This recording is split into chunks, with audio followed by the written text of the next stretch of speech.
Amanullah convention centre আপনার উৎসব আয়োজনকে সুষ্ঠু ও সুন্দরভাবে সম্পন্ন করতে সিলেটে এই প্রথম আমরা নিয়ে এসেছি আন্তর্জাতিক মানসম্পন্ন কনভেনশন সেন্টার। 21,000 স্কয়ার ফুট জায়গা জুড়ে এতে রয়েছে সেন্ট্রাল এসি, 800 ডাইনিং ও 500 ওয়েটিং ক্যাপাসিটি, 120টি car parking, electric service station, automatic generator, close circuit camera, double kitchen, catering ও quality service staff, event management, বিয়ে, গায়ে হলুদ, জন্মদিন, অফিস কনফারেন্স সহ যে কোনো জমকালো অনুষ্ঠানকে সুষ্ঠু ও সাবলীলভাবে সম্পন্ন করতে আমরা সবসময় প্রস্তুত। Amanullah convention centre, Arambagh, MC college road, Sylhet. Karimullah গ্রুপের একটি প্রতিষ্ঠান।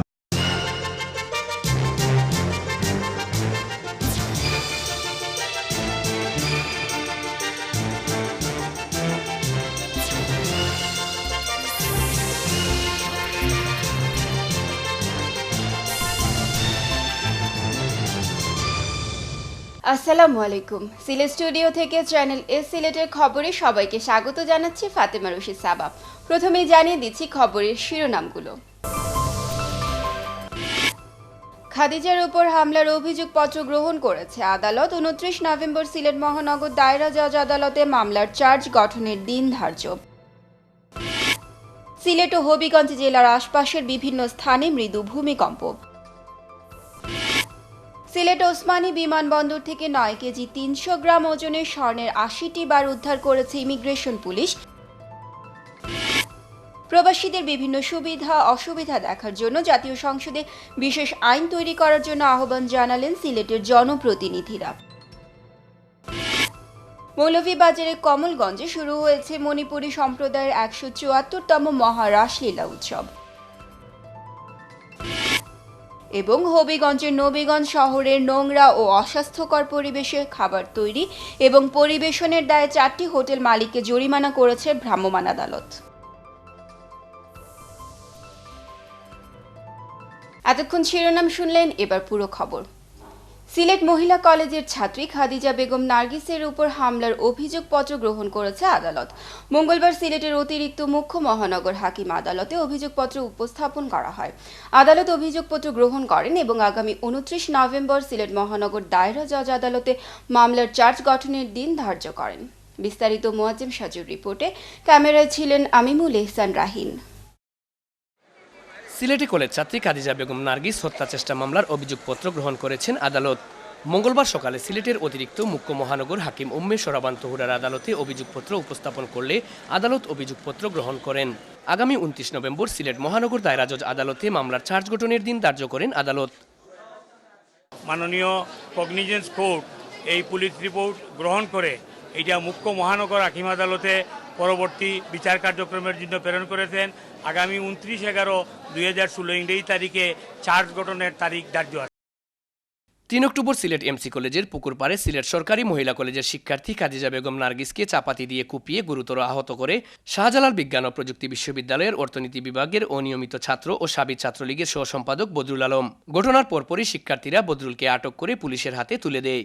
এ ঘটনায় খাদিজার চাচা আব্দুল কুদ্দুস বাদী হয়ে বদরুল আলমকে একমাত্র আসামি করে মামলা দায়ের করেন।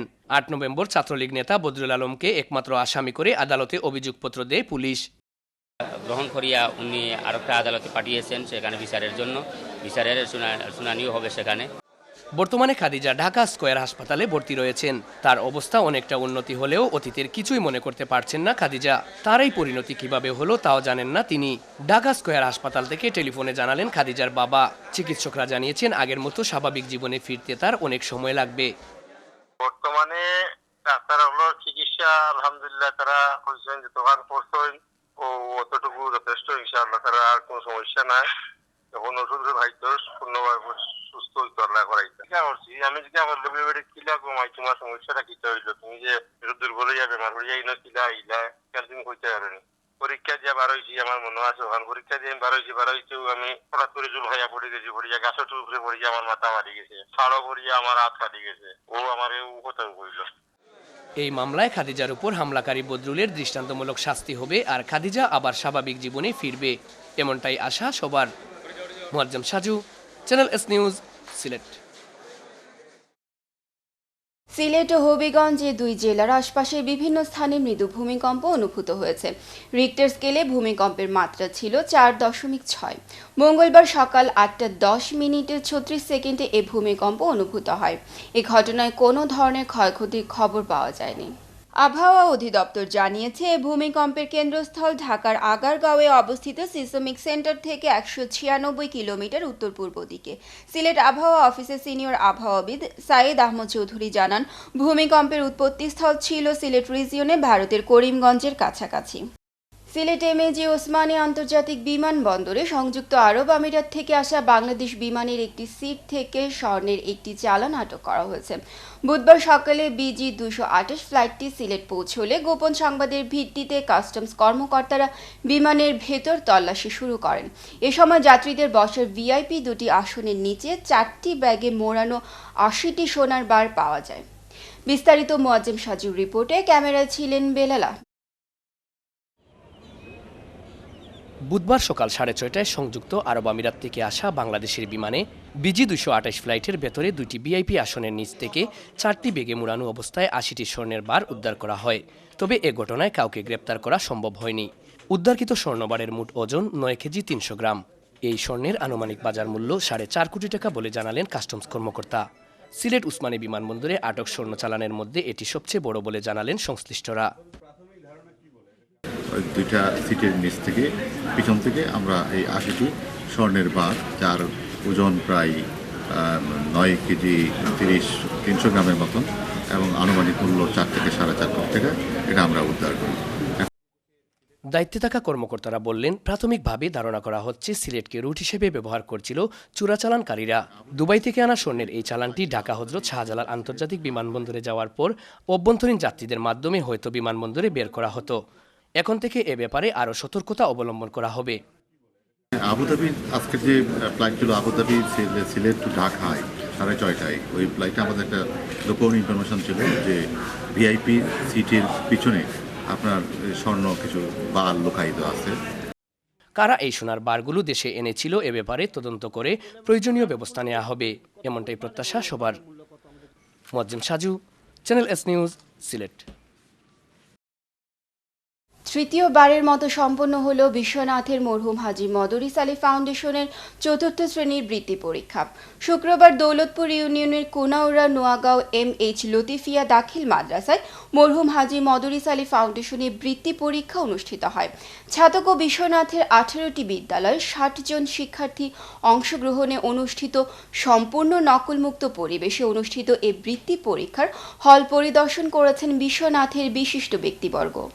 এ উপলক্ষে আয়োজিত সভায় প্রধান অতিথি ছিলেন লন্ডনের সাপ্তাহিক পত্রিকার সাহিত্য সম্পাদক, যুক্তরাজ্য প্রবাসী কবি শাহ শামীম আহমদ ও প্রধান বক্তা ছিলেন মেরিট কেয়ার একাডেমি পরিচালক মধু মিয়া। বক্তব্যে তারা বলেন, মরহুম হাজী মদরিস আলী ফাউন্ডেশন ছাতক বিশ্বনাথ ও জগন্নাথপুর অঞ্চলে শিক্ষাক্ষেত্রে গুরুত্বপূর্ণ অবদান রেখে চলেছে। এ ধারা অব্যাহত রাখতে সংগঠনের নেতৃবৃন্দের প্রতি আহ্বানও জানান বক্তারা। ফাউন্ডেশনের চেয়ারম্যান, যুক্তরাজ্য প্রবাসী আজির মিয়ার সভাপতিত্বে ও মহাসচিব সাংবাদিক জাহাঙ্গীর আলম খায়েরের উপস্থাপনায় অনুষ্ঠানে বিশেষ অতিথির বক্তব্য রাখেন সংগঠক মকদ্দোস আলী ও হাজী মদরিস আলী একাডেমির প্রতিষ্ঠাতা পরিচালক আব্দুর রশিদ। অনুষ্ঠানে বিশেষ অতিথি ছিলেন বিশ্বনাথ প্রেস ক্লাবের সভাপতি আব্দুল আহাদ, সমাজসেবক আশিক আলী আলতাফ হোসেন, কোনাউড়া নোয়াগাঁও দাখিল মাদ্রাসা পরিচালনা কমিটির সভাপতি সুরাবুদ্দিন, কোষাধ্যক্ষ সমীর মিয়া, মাদ্রাসা সুপার আব্দুল কাদির তালুকদার, ইউপি সদস্য ফয়সল আহমদ, বিশ্বনাথ প্রেস ক্লাবের সহ সভাপতি মামুনুর রশিদ মামুন, সাধারণ সম্পাদক মুসাদ্দিক হোসেন সাজুল, সংগঠক আব্দুল কাহার, হাফিজ আরব খান, ইউসুফ আলী, জহির উদ্দিন, ব্যবসায়ী আব্দুল সবুর, আমিনুল ইসলাম, রানু মালাকার, সিরাজ উদ্দিন, আব্দুর রব, লালা মিয়া, হাবিবুর রহমান। আমি সবার কাছে আহ্বান জানাবো, আপনারা প্রত্যেকের অবস্থান থেকে যতটুকু পারি আমরা, যতটুকু সাহায্য সম্ভব গরিব এবং অসহায় মানুষের সাহায্য সহযোগিতা করতে সবাই এগিয়ে আসবেন। দৃষ্টিনন্দন ফটক নির্মিত হচ্ছে শত বছরের ঐতিহ্যে লালিত গোলাপগঞ্জ উপজেলার বিদ্যাপীঠ ঢাকা দক্ষিণ বহুমুখী উচ্চ বিদ্যালয় ও কলেজে।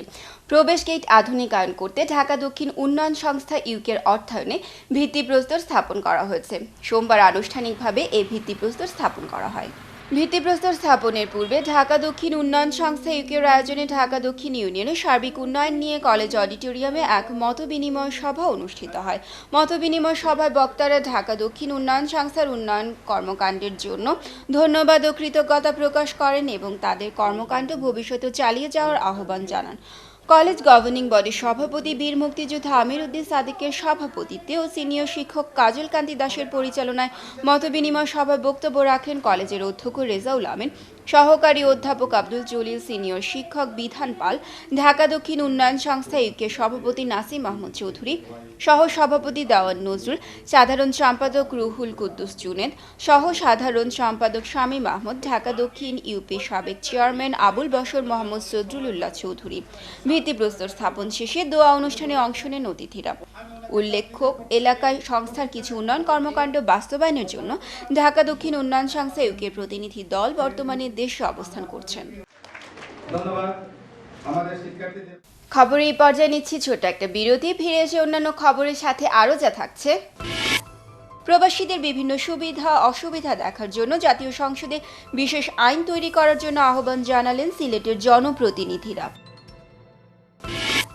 মৌলভীবাজারে কমলগঞ্জে শুরু হয়েছে মণিপুরী সম্প্রদায়ের ১৭৪তম মহারাসলীলা উৎসব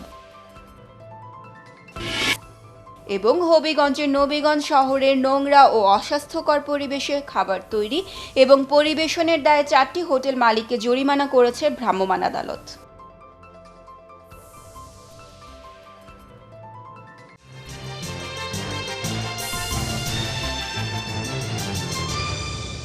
আমানুল্লাহ কনভেনশন সেন্টার আপনার উৎসব আয়োজনকে সুষ্ঠু ও সুন্দরভাবে সম্পন্ন করতে সিলেটে এই প্রথম আমরা নিয়ে এসেছি আন্তর্জাতিক মানসম্পন্ন কনভেনশন সেন্টার। ২১,০০০ স্কয়ার ফুট জায়গা জুড়ে এতে রয়েছে সেন্ট্রাল এসি, ৮০০ ডাইনিং ও ৫০০ ওয়েটিং ক্যাপাসিটি, ১২০টি car parking, electric service station, automatic generator, close circuit camera, double kitchen, catering ও quality service staff, event management, বিয়ে, গায়ে হলুদ, জন্মদিন, অফিস কনফারেন্স সহ যে কোনো জমকালো অনুষ্ঠানকে সুষ্ঠু ও সাবলীলভাবে সম্পন্ন করতে আমরা সবসময় প্রস্তুত। Amanullah convention centre, Arambagh, MC college road, Sylhet. Karimullah গ্রুপের একটি প্রতিষ্ঠান।